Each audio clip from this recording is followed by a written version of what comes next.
দেশৰ কৃষি ক্ষেত্ৰলৈ নতুন শস্যৰ খেতিয়ে সম্ভাৱনা কঢ়িয়াই অনা পৰিলক্ষিত হৈছে। কম পৰিশ্ৰমেৰে অধিক উৎপাদন কৰিবলৈ নতুন জাতৰ ওপৰত অধিক গুৰুত্ব দিছে উদ্যমী কৃষকসকলে। এই ক্ষেত্ৰত কিন্তু অসমৰ কৃষকসকলো যথেষ্ট আগ্ৰহী। তাৰ ভিতৰত এবিধ অন্যতম শস্য হৈছে জুকিনি। অসমত পূৰ্ণ সম্ভাৱনা থকা, অসমৰ জলবায়ুৰ লগত খাপ খাই পৰা, লগতে অসমত ইয়াৰ বজাৰখনৰ পূৰ্ণ সম্ভাৱনা থকা এবিধ নতুন পাচলি হ'ল জুকিনি। আমাৰ বহু কৃষকে হয়তো জুকিনি দেখাই নাই, হয়তো দুই এজন কৃষকে কৰিবও পাৰে জুকিনিৰ খেতি, কিন্তু অধিকাংশই জুকিনি নামৰ পাচলিবিধৰ বিষয়ে নাজানে। প্ৰথম কথা হ'ল জুকিনি এবিধ বিদেশী পাচলি।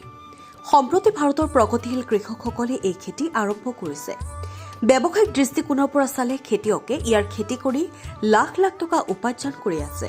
জুকিনি খেতি কৰি পৰম্পৰাগত পাচলিত খেতিতকৈ অধিক উৎপাদন কৰিব পাৰিব কৃষকসকলে। বৰ্তমান জুকিনিৰ চাহিদা বজাৰত যথেষ্ট বেছি।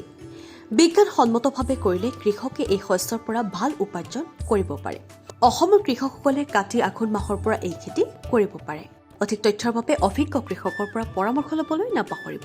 নিউজ ডেস্ক ৰিপৰ্ট, অংকুৰিত অসম।